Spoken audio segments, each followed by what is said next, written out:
Blang dum blang dum blang. Blang dum blang dum blang. Blang dum blang dum blang. Blang dum blang dum blang. Udah. Kebanyakan kapur. Namanya juga guru kampung, lu modal apa sih? Ah, udah. Lu ngapain sih? Bikin opening, Bang. Maksudnya? Opening, Bang. Opening apaan? Opening guru Guru kampung. kampung. Ah, nggak kompak lagi. Apa sih? Opening, Bang. Opening apaan sih? Guru kampung.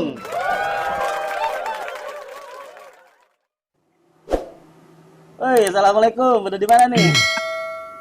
Salam. Waalaikumsalam. Alah. Di rumah Ketemu lagi nih.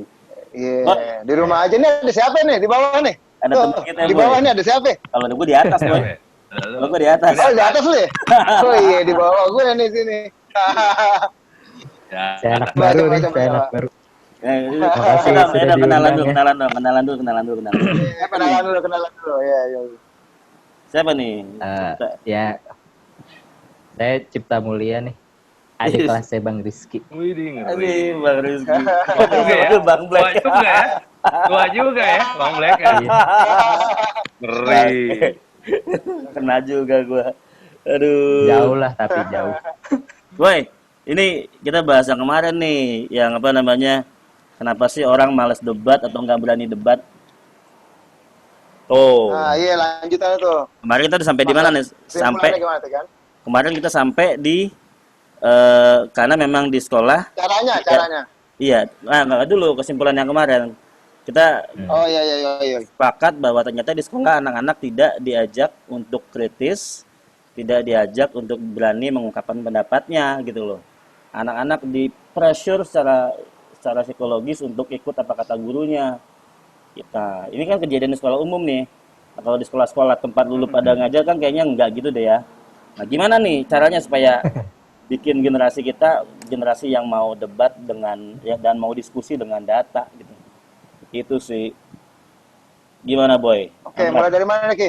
Lu dulu lah, gimana caranya? Dari gua. Kira-kira caranya gimana supaya orang mau diskusi dan debat secara sehat? Oke. Jadi gini, Ki, dan semuanya nih ya. Jadi Iya. awalnya kan memang ya semua orang kan jelas lah ya pasti akan ngerasain, hampir semua orang hampir ngerasain yang namanya sekolah kan. Oke. Nah, di sekolah itu yang sekarang masih berjalan kan kebanyakan adalah satu arah nih sistem komunikasinya kan antara guru, murid cuma nerima aja. Kebanyakan loh di sekolah-sekolah kita kayak gitu masih ya kan. Jadi pertama yang harus dirubah adalah metode komunikasi guru dan murid. Menjadi dua arah dan saling timbal balik tentunya. Oh, nanti. Yang kedua, Terus. nah oke, yang lanjutin dulu ya. Yang kedua itu biasain mereka untuk riset sendiri dan menyatakan argumen mereka dari hasil riset tersebut. Jadi ketika ada suatu topik bahasan, ya udah mereka guru memberikan mungkin yang kayak waktu sempat kita bahas sebelumnya lah masalah tentang panas dan segala macam itu ya kan. Topiknya diberikan oleh si guru itu, lalu si murid meriset dan berargumen tentang hasil riset mereka. Dibiasakan dari situ untuk bersuara terlebih dahulu, murid bersuara terlebih dahulu. Yang dalam tahapan selanjutnya adalah bahas dalam sebuah forum kecil. Ini bentuknya diskusi mini lah, diskusi mini yang ngikutnya nggak banyak, nggak dalam grup besar gitu kan. Nah, ketika mereka diskusi, dibiasakan si guru itu sebagai moderator bersikap fair di sini terhadap semuanya. Tidak ada membenarkan suatu argumen dan menyalahkan suatu argumen. Semua itu bebas. Mereka menyampaikan pendapat, bebas berteori, dan mereka harus menghargai satu sama lain, jelas ya. Nah, selanjutnya harus dibiasakan lagi. Mereka harus gabung, misalnya kita adakan deh sekolah ini berdebat dengan sekolah lain. Jadi mulai di luar dari komunitasnya. Ketika berdebat dalam satu komunitas, terus dilanjutkan ke berdebat antar komunitas nih. Buat perdebatan kecil, bukan perdebatan sih ya, diskusi, berdebat dalam diskusi. Ya, di sana lalu di antar komunitas itu sama halnya, moderatornya juga harus fair di sana dan moderatornya itu jangan dari satu pihak jelas. Ya itu sih menurut gua sih ya pembiasaan di tahap kecil. Jadi mereka nanti terbiasa kan sekolah itu dari tingkat dasar sampai tingkat atas kan ya. Nah, ketika mereka makin makin dewasa, makin ya pola pikirnya juga tentu berubah dong dari anak-anak ke dewasa kan. Jadi mereka juga lebih sportif dalam berpendapat, dalam menghargai orang lain, tidak main fisik, tidak main bully dan sebagainya. Itu sih. Kalau menurut yang lain gimana nih? Kalau lu Cip gimana Cip? Gimana Cip kalau menurut lu Cip? Gue sih kemarin gue kan sempat ngajarnya di SMP ya. Kalau SMP sih gue udah kemarin gue yang menginisiasikan. Jadi kebetulan waktu itu di sekolah gue tempat gue ngajar itu kita ngadain belajar yang di desa gitu bang. Jadi tinggal bareng keluarga. Homestay Tadinya gitu tuh ya, homestay gitu ya. homestay gitu. Cuman tadinya aktivitasnya tuh cuman ya cari tahu dia kerja apa, ngapain gitu-gitu. Sampai akhirnya gue kemarin menginisiasikan, ya udahlah kita bikin aja nih mini riset sekalian gitu. Tujuannya biar apa? Tujuannya nanti kita kasih timbal balik ke mereka, mereka bisa jualan secara online based on data yang udah dikumpulin sama anak-anak. Kemarin gue sih tujuannya gitu, jadi gue brainwash-nya nanti kamu tuh semuanya bakal jadi marketingnya mereka gitu, tapi dengan cara data gitu. Gue kemarin ngebangunnya kayak gitu. Dan yang pertama gue kasih tahu ke mereka tuh gue contohin infografis karena itu yang paling deket kan sama mereka. Anak-anak kan suka visual, tapi ada infonya gitu. Nah dari situ tuh gue berangkat untuk ya masa sih bikin infografis doang nggak bisa gitu. Gue sih ekspektasi gue besar gitu sama mereka, sama anak-anak. Kebetulan karena anak-anaknya ya anak-anak Jakarta kan bisa lah ya gitu. Tinggal dikasih contoh terus mereka bikin. Nah ya itu berjalan selesai mereka riset infografisnya jadi. Habis itu mereka presentasi di depan guru, depan kepala sekolah, depan sama direktur pendidikan di sekolah gue waktu itu. Mereka presentasi, ditanya-tanya, ya mini-mini sidang skripsi gitu kan. Tanya-tanya mereka bisa mempertahankan gak nih datanya beneran atau enggak gitu. Jadi mereka melakukan survei, ada raw datanya, tapi ada grafis yang terjadi. Gitu. Itu berjalan. Tapi nyambung tadi omongan Bang Amran, menurut gua satu langkah lebih awal lagi itu kita bahas topiknya supaya mereka berani untuk berdiskusi itu topik yang dekat sama mereka gitu. Jadi dunianya anak-anak nih lagi di mana sih? Terus kita kasih yang emang dekat sama mereka gitu. Kebetulan infografis, gambar itu kan dekat sama mereka tuh visual yang menarik gitu, yang banyak warna. Nah itu jadi menurut gue sih startnya dari apa yang mereka suka gitu. Jadi biar bisa jadi bahan diskusi gitu sih bang. Kalau oh Oke, iya. oke. Kalau Bang Sadil gimana Bang Sadil? Gimana Bang menurut lu Bang?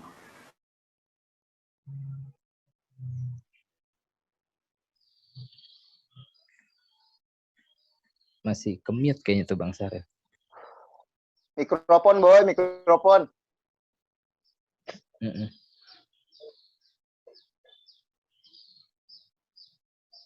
Ya, halo. Cek. Oke, Ya yuk. Dengar, masuk dengar. bang Sarah. Ya, Yuk, ya. dengar. Jadi sebetulnya sih nggak ada yang salah ya. Kalau kembali lagi masalah pendidikan untuk bagaimana menghimbau atau menanamkan rasa keinginan pada anak ya kan. Kalau kita kembali ke dulu mungkin ya, kita kan produk dulu nih. Dulu kan ada yang namanya CBSA, bener kan? Nah, cara belajar Iya, siswa iya. aktif ya Aja itu kan. Itu 90-an bagus banget. banget ya kan. Kalau sekarang bahasanya IPA.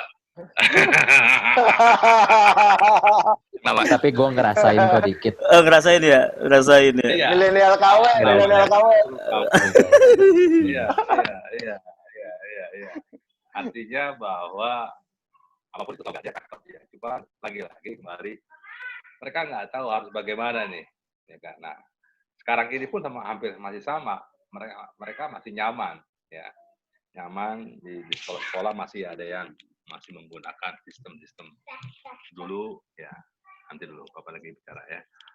masih seperti dulu cara-caranya, dan untuk sekolah-sekolah yang mau maju mereka sudah lebih maju, lebih terbuka. Cuman kan yang jadi masalah ini adalah sekolah-sekolah yang di bawah ini, masih bawah menengah. Mereka masih masih di zona nyaman dari si pemangku kebijakan itu. Apa yang dilakukan oleh teman-teman ini sudah benar sekali, ya kan? Tadi Om Cipta juga mengatakan, ya harus ada tujuannya nih, ya kan? Harus teragendakan. Itu cara salah satu membangun, ya kan? Betul. Untuk membangun anak-anak itu berani bertanya, berani diskusi, ya kan? Kita harus ada tujuan nih, kita kasih pokok, ya kan? Kita kasih satu isu, misalnya kayak gue kan kebetulan juga gue ngajar dari TK 0 kecil sampai SD ya. Nah itu gue biasakan kepada anak-anak selalu bertanya, gue provok gitu kan. Lalu yang berlakukan adalah sebelum masuk materi pembelajaran, apa yang mereka sudah ketahui, terus bagaimana menyikapi ada masalah nih. Nah, gurunya memang kembali lagi sih gurunya dan sekolah itu sendiri yang yang memfasilitasi. Sayangnya ini kebanyakan kenapa orang-orang taruhlah murid-murid kita nih banyak juga yang kurang berani bereksplorasi, kurang berani untuk mengungkapkan pendapat. Contoh kasus, ketika ada anak-anak SD yang datang ke sekolah gua gitu ya, waktu acara PWP exhibition, mereka udah merasa kecil hati, bukan kecil hati, udah merasa ngeper gitu kan. Sementara yang presenternya menjelaskan dengan bahasa Inggris gitu kan. Tapi saat anak-anak itu menjelaskan dengan bahasa Indonesia, mereka juga nggak berani. Mereka cuma potong-potong, nggak berani mengungkapkan. Nah itu ibaratnya pede ya, percaya dirinya kurang. Nah salah satu untuk, dan itu pernah gue coba gitu ya, gue pernah coba, cuma itu hanya sekali aja. Jadi pernah gue coba itu di satu sekolah, yang memang sekolah itu belum pernah ada kegiatan untuk namanya assembly. Ini coba gue kasih format seperti itu. Dan akhirnya apa yang terjadi ketika sekolah itu memfasilitasi dan guru-gurunya juga terlibat, ya akhirnya muncullah anak-anak itu pada saat itu. Mereka berani menguapkan pendapatnya. Hanya saja, ini memang paling berat adalah tugas gurunya. Pasti akan gurunya yang mereka sudah merasa nyaman ya di zona nyaman itu, lagi nih, nah, gitu. Itu yang terjadi. Repot-repot lagi ya. Betul, itu yang akan terjadi. Kenapa? Murid mereka akan menjadi beban, tugas lagi. Sementara tugas mereka adalah menyiapkan administrasi, apalagi yang sudah sertifikasi dan sebagainya. Memang kebanyakan sekolah-sekolah yang konvensional seperti itu. Kita mau mengajak berpikir lebih maju itu agak sulit. Tapi bagaimana cara kita memberikan isu ini kepada si pemangku jabatan yang punya kekuasaan, yaitu kepala sekolah atau yayasan. Ini yang gue lakukan sih ya. Kebetulan teman-teman gue ada yang punya kepala sekolah, ada yang yayasan. Itu lebih enak. Tapi bagi mereka yang tidak mempunyai pemangku jabatan atau bukan sekolahnya, mereka akan berkata, tugas lagi. Itu yang terjadi. Jadi selama itu terjadi, akan nambah tugas. Gitu. Itu masalahnya itu. Jadi keperhatiannya, ya semuanya sih baik, cuman kepeduliannya kurang gitu loh. Gue anggap sih kurang gitu loh. Jadi nyambung sama gue tadi, sebetulnya gue punya pertanyaan juga buat tadi yang Amran sampaikan sama Cipta sampaikan. Ini kan teman-teman nih, Amran sama Cipta sudah, kalau menurut gue sudah punya pemikiran yang lumayan maju lah. Kebayang nggak sih buat guru-guru yang kata Hadil tadi sudah ada di zona nyaman, atau bahkan guru-guru yang ini nggak cuma untuk guru muda dan guru tua gitu, tapi banyak juga guru-guru muda yang kemudian sudah kepalang nyaman dengan cara-cara yang kemudian diturunkan oleh guru-guru yang lebih senior. Nah, gimana nih caranya ngulik ini supaya teman-teman guru yang lain kemudian mau memberikan edukasi, mengubah metode belajarnya supaya anak-anak bisa dapat si analytical thinking skill sama critical thinking skill gitu loh. Kalau kalau Cipta kan tadi problem base. Ini ada satu masyarakat punya masalah ini, lalu anak-anak diminta untuk riset dan mencari solusi buat masyarakat itu. Tadi Amran tadi kan lebih kepada bagaimana anak-anak mau berani mengungkapkan. Terus terang apa yang dibilangin Amran itu sudah dikerjakan di beberapa sekolah-sekolah yang udah bagus, bahkan sekolah negeri juga ada yang pernah ikutan. Jadi memang ada kompetisi debat antar sekolah, Betul. dan di sekolah-sekolah itu sudah punya tim debat. Debat dalam konteks ini mempertahankan pendapat, bukan debat kusir dan segala macam. Sudah dilaksanakan, tapi tidak, ini masih terbatas di sekolah-sekolah yang terbuka, dalam artian yang mindsetnya terbuka. Tapi ada beberapa sekolah yang tadi terbuai di zona nyaman, sehingga udahlah, kita udah nyaman begini, tinggal kita jalanin aja nih supaya orang-orang ikut apa kata kita gitu loh. Nah, mengubah mindset ini gimana caranya? Jangan sampai kita jadi kayak ngomongin pepesan kosong kita di sini nih, cuma buat kita doang. Nah, kira-kira tips buat guru yang lain itu gimana? Gitu loh. Gitu aja sih. Kalau menurut Cipta gimana, Cip? Kalau gue rasa sih ya itu kan balik ke pribadi masing-masing guru kali ya. Maksudnya gue kebetulan kan ngajarnya bahasa Inggris gitu. Ya bahasa kan luas gitu ya, maksudnya nggak kaku gitu. Gue nggak tahu nih kalau pelajaran lain. Mungkin kalau yang eksak, yang itu mungkin udah terlalu banyak teori yang harus dikasih ke anak-anaknya gitu kan. Nah, karena gue basicnya adalah guru bahasa gitu, jadi gue bisa explore-nya jauh banget gitu. Nah, mungkin nggak ada salahnya sekolah tuh bikin apa ya, menstimulus gurunya buat kita nih nggak bisa gini-gini aja. Balik lagi tuh kata Bang Saril tadi, si pemangku kebijakan ini gimana nih bikin kebijakan. Karena menurut gue sekarang sekolah yang belum menjalankan isu yang kita bahas ini, karena mereka nggak punya beban gitu. Let's say sekolah swasta yang siswanya udah pada ngantri gitu, ya dia udah nggak pusing lagi jualan nyari siswa. Sekolah negeri ya nggak mungkin pusing sama siswa karena siswanya masuk terus kan. Jadi mereka udah nggak punya beban sebenarnya. Apalagi sekarang ini ada isu baru lagi kayak yang sekarang PPDB zonasi gitu. Itu kan juga bikin nggak ada kompetisinya gitu. Jadi ya lu masuk sekolah bisa masuk sekolah mana aja gitu. Jadi untuk menstimulus guru berinovasi, membuat anak-anaknya punya analytical thinking, punya critical thinking tuh jadi agak kurang kayaknya sih gitu. Karena balik lagi ke sekolahnya. Bener. Oke. Gimana, Amran? Boy, Bang Saril. Oke, gue coba tambahin sedikit lagi ya.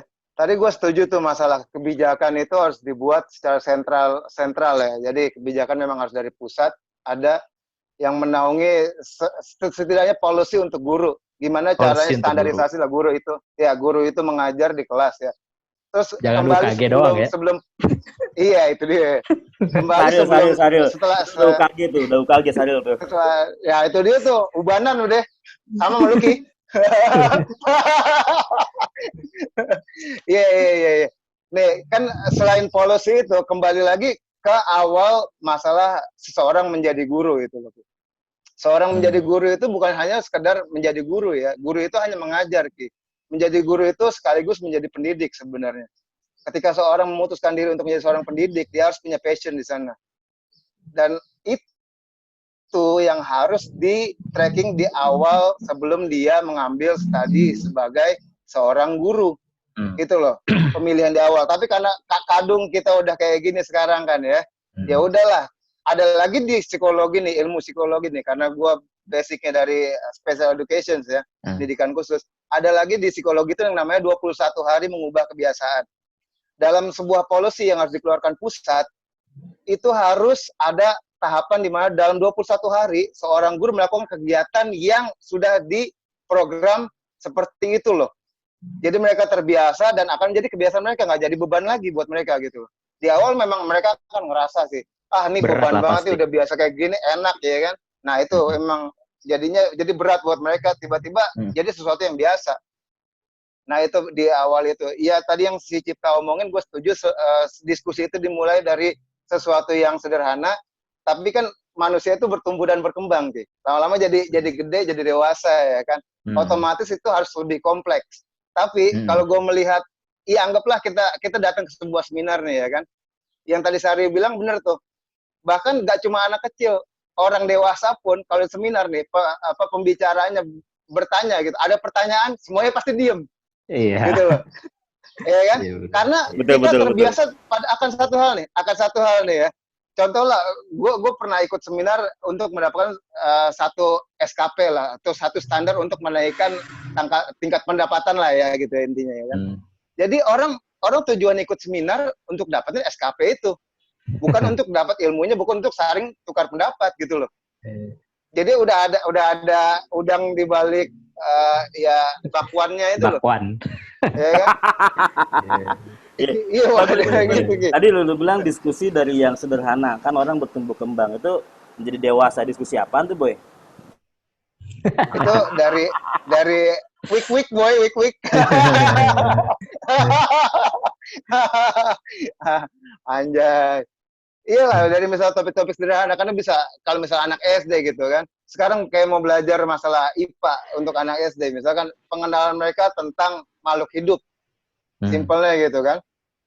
Nah, ketika udah masuk SMP, mungkin makhluk hidup itu lebih beragam jenisnya, lebih kompleks, udah masuk ke model genetik mereka.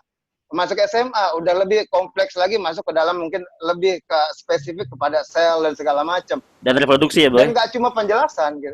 Itu pasti gitu. Ayo. ya gitu modelnya lah. Menurut gue sih begitu ya. Yang pertama intinya menjadi guru itu sebagai pendidik dan harus punya passion sih.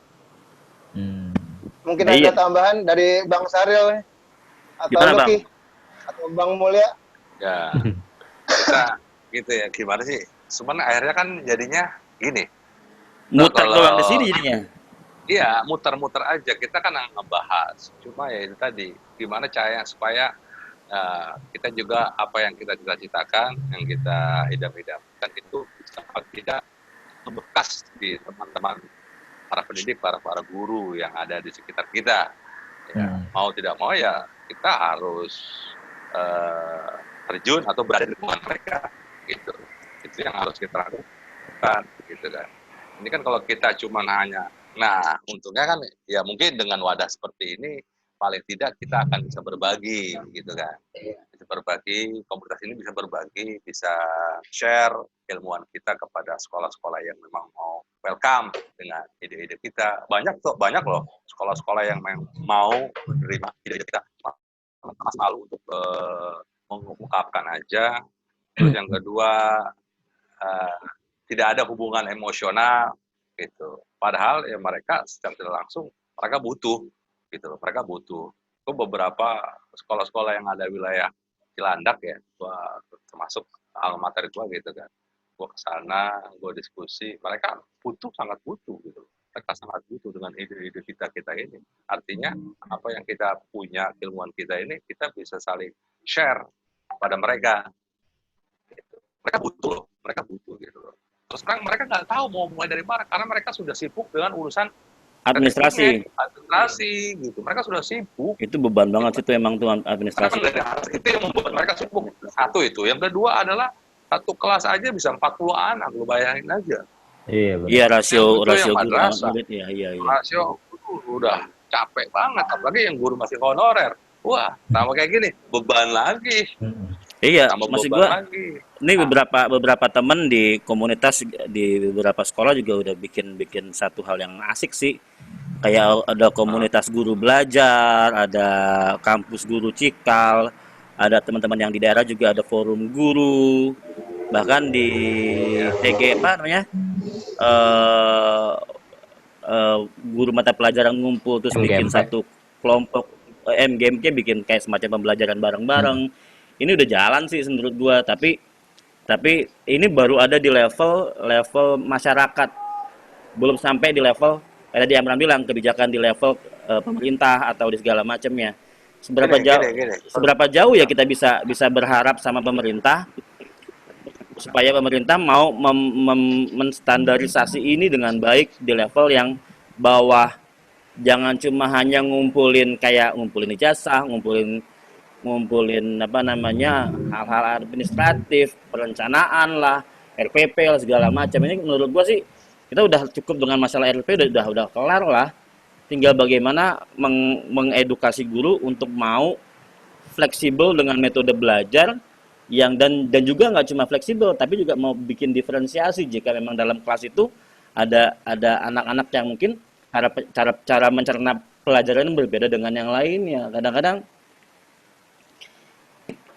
banyak guru yang overplan, ngerti nggak? Karena kita dikejar bikin RPP, jadinya overplan. Ketika masuk kelas ada masalah, terus anak-anaknya ternyata nggak bisa nggak apa yang direncanakan nggak berjalan dengan baik.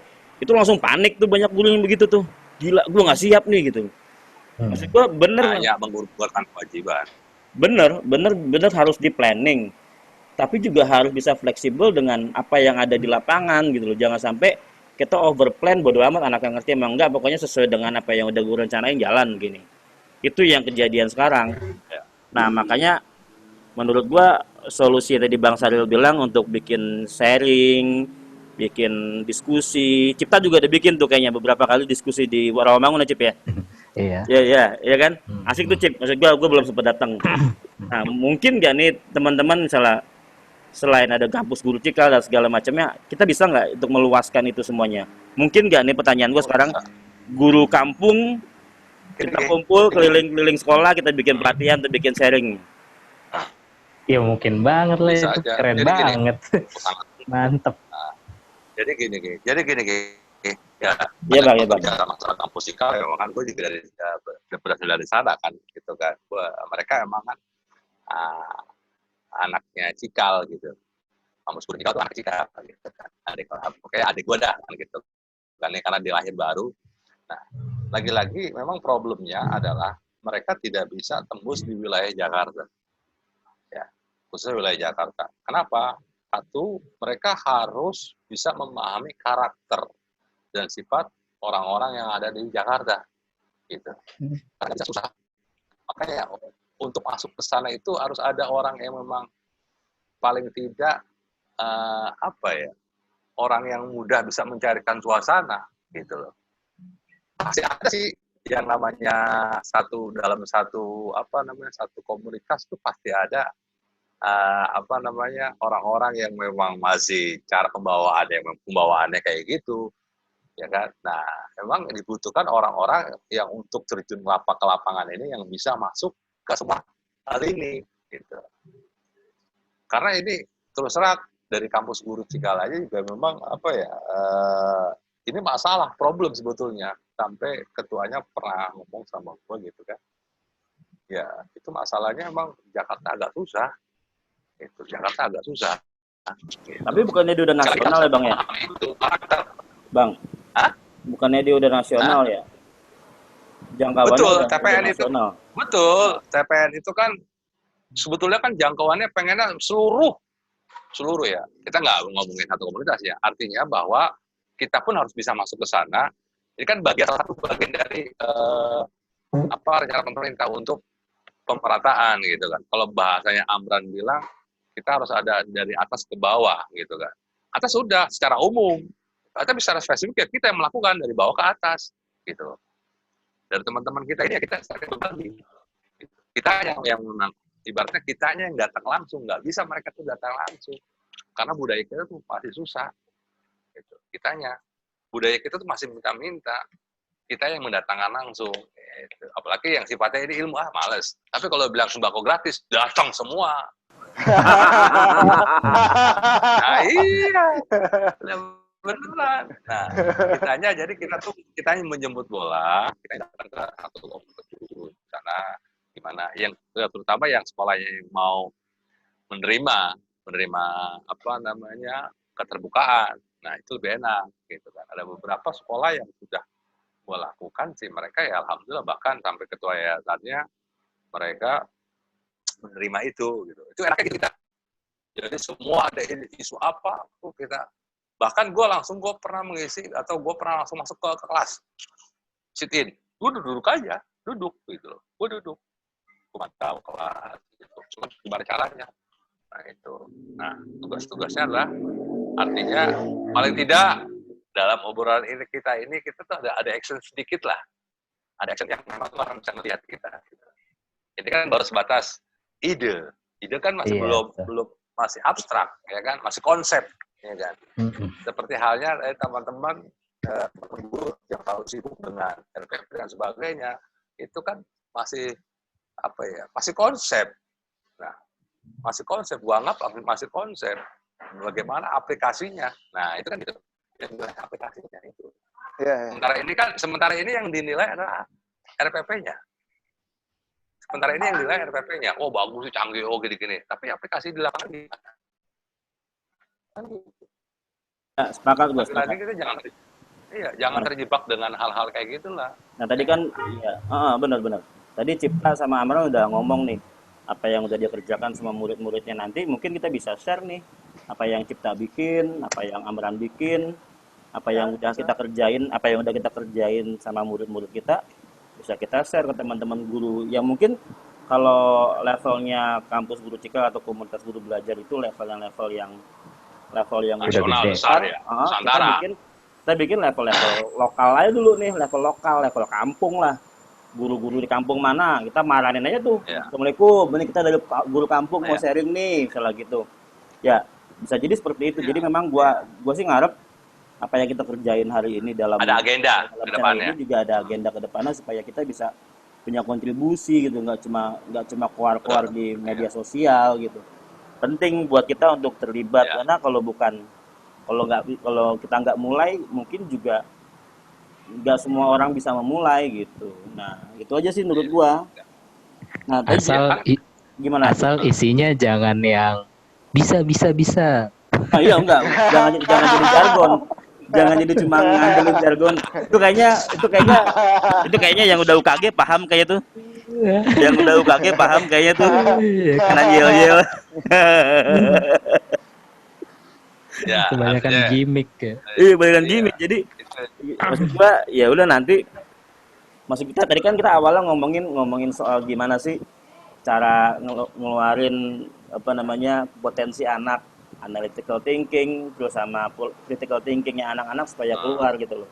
Ya tadi metode yang disampaikan Amran sama si Cipta itu menurut gue udah lebih dari cukup. Nah sekarang gimana caranya menularkan itu ke orang-orang, ke guru-guru yang lain supaya guru Tapi gini Ki, gimana? ya gini nih, gue pernah ya, bukannya pernah sih, sering sih, semenjak kita yang di rumah aja ini kan kita ya udahlah, kadang butuh beli apa keluar gitu loh ya. Ini gue ketemu sama kayak model pedagang buah atau pedagang kaki lima gitu kan, yang mereka memang nggak ngerti gitu, apa sih sebenarnya peraturan pemerintah ini apa sih nih, sekarang kok orang-orang jarang beli makanan mereka gitu, jarang pada keluar segala macem. Ya itu mereka pesan dari atas ke bawah tuh nggak sampai, sebenarnya ada terputus di mana gitu, karena mungkin masalah bahasa ya, masalah bahasa penyampaian juga. Jadi memang sebenarnya iya tadi yang Saril bilang itu kita jemput bola, akhirnya ya udah kita yang jelasin dengan santai gitu, dengan bahasa yang mereka bisa mengerti, akhirnya ya bahasa yang mudah, akhirnya oh gitu ternyata. Terus juga kita jelasin bahwa kita kalau ngomong juga nggak boleh deket, harus ada jarak dan segala macam. Itu juga akhirnya mereka ngerti kok, dan mereka akhirnya ketika gue kesana lagi udah mulai ngelain orang dan mereka pakai plastik di tangan untuk ngambil sesuatu. Jadi memang perubahan itu ada, mereka mau, dan mereka asalkan mereka mengerti, itu intinya itu loh. Artinya bahasanya yang mudah dipahami oleh mereka, itu aja sih sebetulnya. Iya. Itu kan bagian, dan itu kan salah satu bagian dari diskusi sebetulnya. Iya, itu dia, betul. Siapa yang kita Skill berani komunikasi ya. Iya, skill komunikasi dapat. Karena apa? Kita sudah terbiasa, sudah terbangun. Hal itu terbangun. Ada orang-orang yang belum terbangun, kan itu terjadi. Kalau kita tarik kembali lagi ke masalah tadi, kenapa sih sekarang banyak anak-anak yang masih belum berani show up? Ya karena memang mereka belum belum difasilitasi. Tapi ketika mereka sudah difasilitasi, terus apa yang mau mereka sampaikan itu sudah jelas, pasti mereka paham gitu. Paham. Iya, benar-benar. Bener. Jadi ya sepakat sih, gua sepakat. Jadi jadi sekarang gimana caranya supaya kita bisa share itu ya, bisa menularkan apa yang udah kita lakukan ke orang banyak. Ya gue sih berharap banget sih kita bisa ngagendain ini ke depan setelah setelah masalah corona ini beres nih, kita bisa kumpul-kumpul yang live lagi, entah kita ke sekolah kan rencananya guru kampung nih mau main ke daerah di Sentul ya Bang Saril ya, kita mau main-main sana ya, Ya, kita mau main-main sana ke Sentul, kita ngobrol sama guru-guru di sana gitu. Keadaan sekolahnya kayak gimana, jadi memang pengen banget sih kita punya kontribusi secara nyata, nggak cuma diskusi di dalam media sosial ini. Menurut gua ini ini PR banget sih buat kita ya. Gimana Bang? boleh nggak gue usul gini? Artinya gini, dalam nanti ketika ini diupload, apapun itu yang berkaitan dengan apa-apa, yang berkaitan dengan masalah pendidikan, kan sekarang lagi musimnya online nih, banyak teman-teman guru yang masih belum ngerti, ya belum mampu untuk bikin apa, mungkin kita bisa bantu nanti mereka apa sih yang mereka keluhkan, apa sih yang kita dalam khususnya dalam pembelajaran ya, khususnya dalam pembelajaran, materi pembelajaran, kita akan bantu kok. Misalnya, ngerti kan ini gimana caranya, nah itu kita bantu. Ya artinya dengan adanya medsos dengan seperti ini, gue pikir teman-teman orang-orang yang lihat mudah-mudahan aja sih kita akan bantu kok, bantu dalam apa sih yang keluhan mereka, yang mereka butuhkan, terutama dalam pelajaran online ini. Ya, gitu. Oke. Guys, gini nih. Gua harus stop nih karena memang waktunya sudah 40 menit lebih kita bicara. Gila lu 40 menit nggak berasa lu, asik banget. Cakep. Gokil. Iya. Cepet banget. Iya, cepet banget ya. Gila ya nggak berasa. Jadi menurut gua sih memang harus ada action untuk bisa mengajak teman-teman guru. Karena kuncinya ada di guru. Selain ada di kebijakan pemerintah, kepala sekolah dan kepala yayasan, kuncinya yang paling dasar itu ada di guru sebetulnya. Jadi sekarang gimana caranya ini kita untuk menyebarkan ke guru. Nah, tadi udah sepakat kita akan bantu teman-teman, kita akan share apa yang udah dia kerjain sama Amran, apa yang udah dikerjain Cipta, apa yang dikerjain Bang Saril, untuk kita share ke teman-teman mungkin yang nggak punya akses ke komunitas-komunitas belajar. Jadi jangan sampai kita nunggu mereka daftar, kita yang paranin ke sono nih. Setuju nggak? Setuju ya. Kita yang paranin ke sono jadinya supaya kita tahu nih sebetulnya masalah di lapangan apa, nggak cuma kita nunggu mereka daftar aja. Oke, gitu ya. Jadi kita akan lanjutin lagi habis ini. Mungkin topiknya lebih mengerucut lagi. Ya nanti mungkin kita bisa sharing lagi habis ini. Mau apa yang mau dibahas. Apalagi kita ini kerja di apa namanya startupnya buat pembelajaran guru. Oke. Habis ini kita ketemu lagi ya, gue jalan lagi, kita diskusi ngobrol dulu, jangan direkam dulu habis ini. Kita ketemu lagi nanti. Assalamualaikum. Waalaikumsalam. Salam. Dumblang. Jeng jeng. Jeng.